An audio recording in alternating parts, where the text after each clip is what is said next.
Yonani, Okamataba Congolais en otage.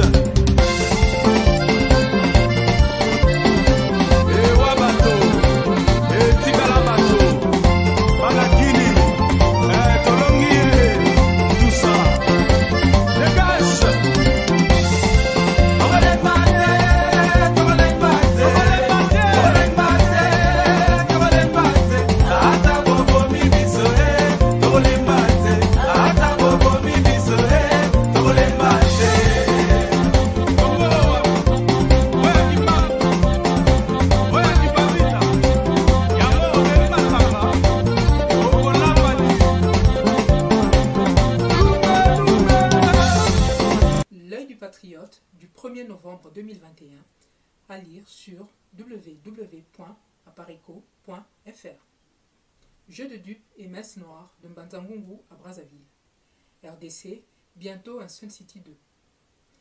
Rencontre secrète et tractation entre François Beya, Martin Fayulu, Néhémie Mulania, Adolphe Muzito, Devos Kitoko, James Kabarebe et Vincent Karega. Le peuple congolais qui tente depuis des années de sortir des souffrances dans lesquelles il est empêtré est souvent loin de s'imaginer les tractations qui se déroulent loin de son regard. Que ce soit sous Mobutu ou après lui, l'histoire de la RDC foisonne de ces cas de nos politiciens qui disent une chose en public et font autre chose en secret. Et le peuple congolais, qui a régulièrement fondé son espoir de changement sur ces hommes politiques, s'est constamment retrouvé victime des choix hasardeux d'une élite plus souvent au service d'elle-même d'abord, ou des intérêts étrangers.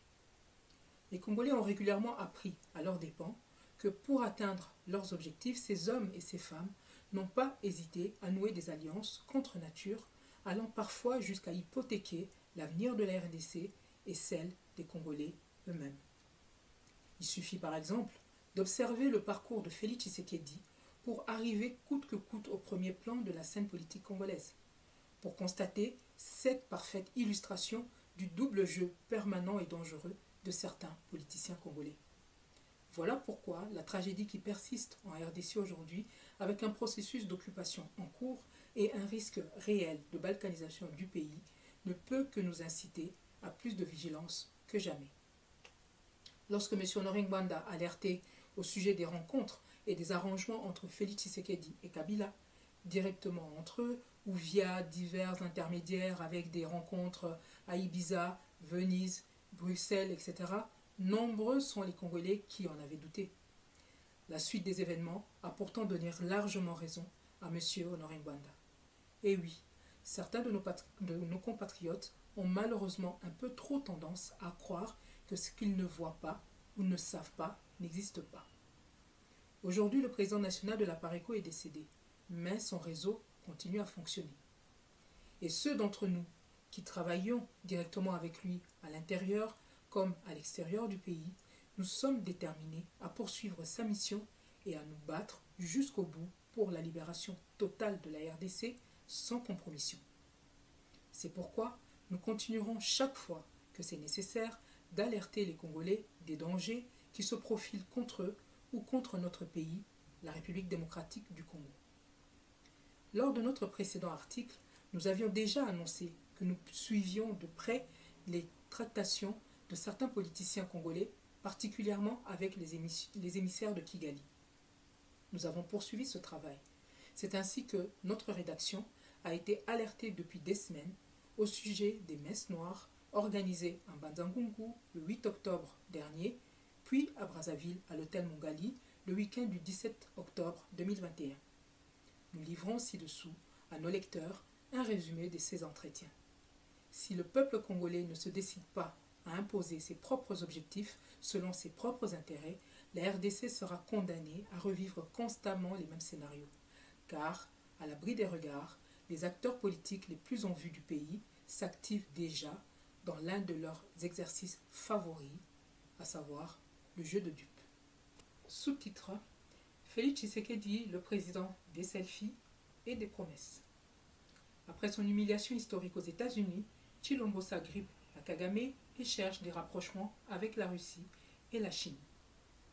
N'en déplaise à certains, le récent voyage de Félix Tshisekedi aux États-Unis au mois de septembre dernier est loin d'avoir apporté les fruits que lui et ses partisans en attendaient. Les quelques selfies de Félix Tshisekedi comme une groupie en compagnie du président Biden à Rome ou avec d'autres acteurs politiques internationaux ne changent en rien l'état réel de leurs attentes ou du degré réel de leur déception à l'égard de Tshilombo. Comme chacun a pu le constater, ce voyage aux États-Unis, donc le mois dernier, entrera plutôt dans les annales de l'histoire comme le symbole d'une grande humiliation pour un prétendu chef d'État africain et de surcroît président de l'Union africaine. Bien avant de décoller de Kinshasa pour son périple en Occident, Félix Tshisekedi était pourtant bien informé du refus du président Biden de le recevoir. Mais pour les besoins de la cause, ses proches collaborateurs et lui ont laissé croire le contraire à ses fanatiques. Et comme si cela ne suffisait pas, pendant qu'il prononçait son discours à la tribune de l'ONU, ses alliés rwandais ont veillé à lui rappeler à quel point il était pieds et poings liés, au point même de ne pas être en mesure de veiller sur ses propres enfants et leur mère Gisèle Pella. En effet, pendant que tout a été fait pour que les images de leur expulsion de la RDC Manu Militari fassent le tour du monde, Félix Tshisekedi était contraint de s'exposer avec des émissaires de la communauté rwandaise, dite Banyamulenge, aux États-Unis. Félix Tshisekedi, spécialiste des slogans et des promesses sans lendemain, est aujourd'hui dos au mur. Nos différentes sources nous ont informé qu'au cours de ce déplacement, il lui a été demandé par les États-Unis de 1. Mettre définitivement un fin à ses relations avec Joseph Kabila et tout mettre en œuvre pour l'arrestation de celui-ci. 2. Faire une déclaration officielle au sujet de la fuite du général John Numbi et de Kalev Mouton, tout en actionnant la machine diplomatique pour demander officiellement aux États qui ont accueilli sur leur territoire ces deux citoyens et fugitifs congolais de les arrêter et de les renvoyer en RDC afin qu'ils y soient jugés. 3. On lui a demandé de cesser toute collaboration avec Joseph Kabila dans l'exploitation des minerais congolais au profit de la Chine. 4. Il a été demandé de ne pas se représenter aux élections de 2023 et de se choisir un dauphin.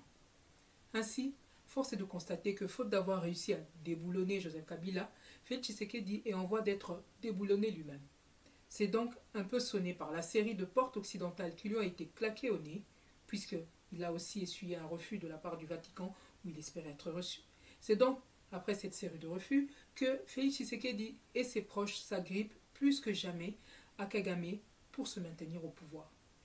Nos sources dans son entourage nous ont également informé qu'il tente désormais des rapprochements avec la Chine et surtout la Russie. Profitant de cette aubaine, d'un isolement et d'un rejet de plus en plus marqué de Tshilombo à l'intérieur comme à l'extérieur du pays, Kigali est en train de renforcer son grappin sur sa nouvelle marionnette. Aujourd'hui, par le biais de ses émissaires, Kagame s'active pour orchestrer un consensus au sein de la classe politique congolaise, qui soit surtout profitable aux intérêts rwandais. Une fois cet accord obtenu, selon les conditions fixées par Kigali, ce sont ces mêmes collabos congolais, attirés plus que jamais par la mangeoire nationale, qui iront claironner hypocritement auprès de la communauté internationale et du peuple congolais qu'ils ont trouvé un prétendu consensus entre Congolais. Sous-titre Mbanza-Ngungu, les dessous de la rencontre de Martin Fayulu, François Beya, Adolphe Muzitu et Néhémie Mouilagna.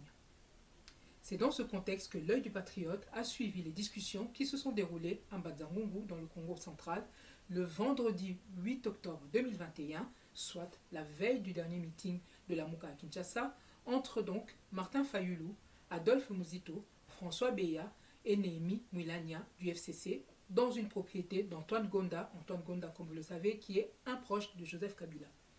Cette rencontre faisait suite à des discussions amorcées depuis des mois en vue de l'organisation des concertations entre les partis politiques congolais pour la mise en place d'un gouvernement d'union nationale et une transition de 2 ou 3 ans.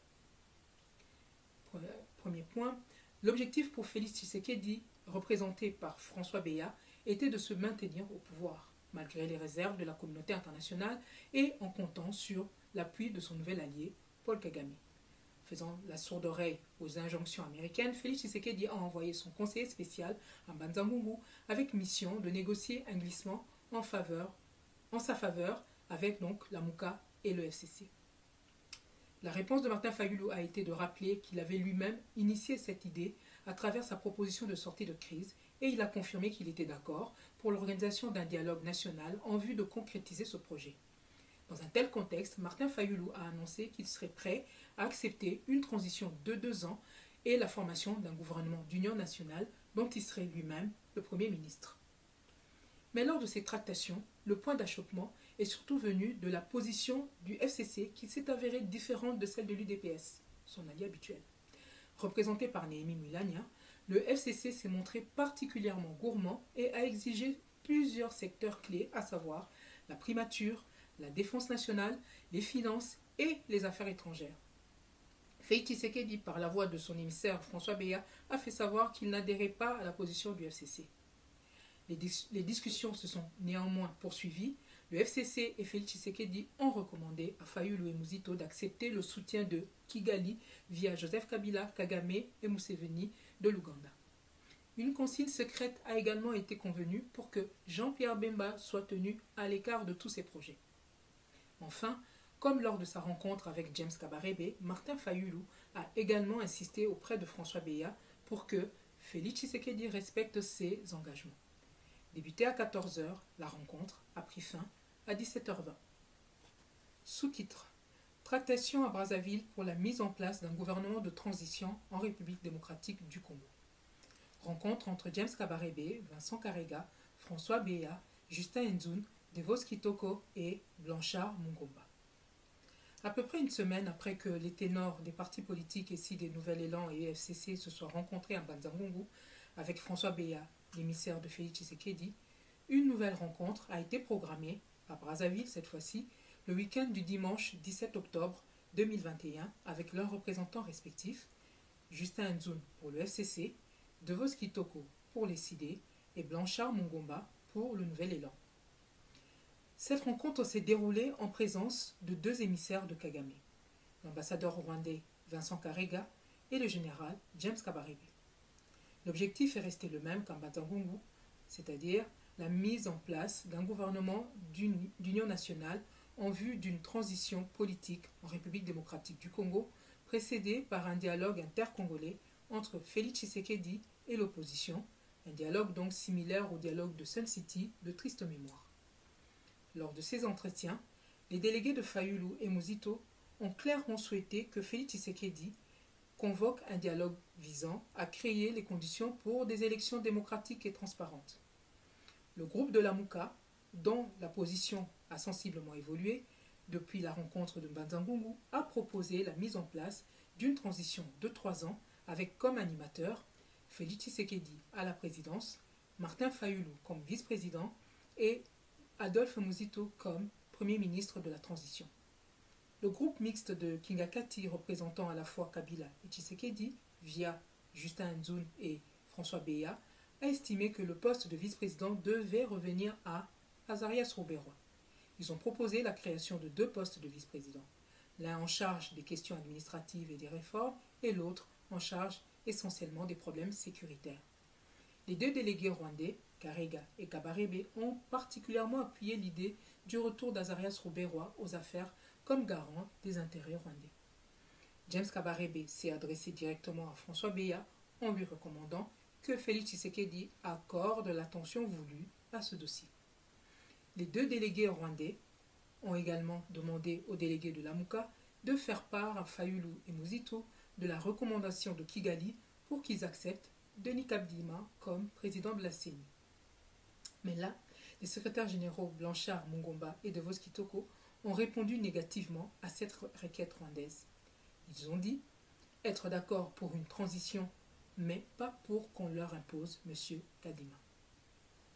L'ambassadeur Karega s'est montré particulièrement mécontent de cette réponse et c'est sur cette note discordante que les participants à cette réunion se sont séparés, tout en prévoyant cependant une autre rencontre avant la fin de ce mois de novembre 2021. Chers compatriotes, le décor de futures mascarades chapeautées par les occupants rwandais est d'ores et déjà plantée. La plupart des acteurs politiques congolais qui s'agitent en ce moment le font surtout dans le but de s'assurer une meilleure position au moment des négociations à venir. Mais, en parallèle, l'œil du patriote a pu constater que la plupart de ces protagonistes ont chacun un agenda caché. Tenez, pour affaiblir Félix Tshisekedi, Martin Fayulu et Adolphe Muzitu se sont rapprochés de Joseph Kabila. Ce dernier, qui se méfie du rapprochement opéré entre Félix Tshisekedi et Jean-Pierre Bemba, a mis les moyens depuis le mois de juin 2021 pour que l'AMUCA organise des actions à la rentrée de septembre en vue de chasser Félix Tshisekedi ou de l'affaiblir suffisamment pour atteindre leurs objectifs. C'est ce à quoi on est en train d'assister en ce moment. Mais pendant que Martin Fayulu et Adolphe Muzitu comptent sur cet allié rwandais encombrant pour une redistribution à leur avantage des cartes de l'échiquier politique congolais, Kabila, lui, mûrit d'autres projets pour lesquels ils ne sont que des pions. Nous reviendrons d'ailleurs prochainement sur ce que mijote Joseph Kabila. Enfin, concernant la tension qui a été constatée ces derniers jours entre Fayulu et Muzitu, d'après les informations recueillies par l'œil du patriote, celle-ci est liée au partage de l'argent versé par Kingakati. Au vu de tous ces éléments, il appartient au peuple congolais de se mobiliser de manière à ne plus servir simplement de pion aux politiciens congolais et autres. Résister à l'occupation, ce n'est pas partager le pouvoir avec les mêmes occupants. Et aucun pays occupé au monde n'a jamais été libéré par des élections. Pour libérer la République démocratique du Congo, les Congolais n'ont ni besoin d'élections, ni besoin de donner des préavis pour leurs actions. Ceux qui nous tuent tous les jours ne nous en donnent d'ailleurs pas. L'œil du patriote invite donc le peuple congolais à se rapprocher des réseaux de la véritable résistance congolaise à l'intérieur du pays et à se préparer pour le soulèvement populaire qui libérera totalement la République démocratique du Congo. À suivre donc. Paris, le 1er novembre 2021, Candido Keke, vice-présidente de l'APARECO, en charge de la planification et de la communication. L'œil du patriote à lire sur www.apareco.fr.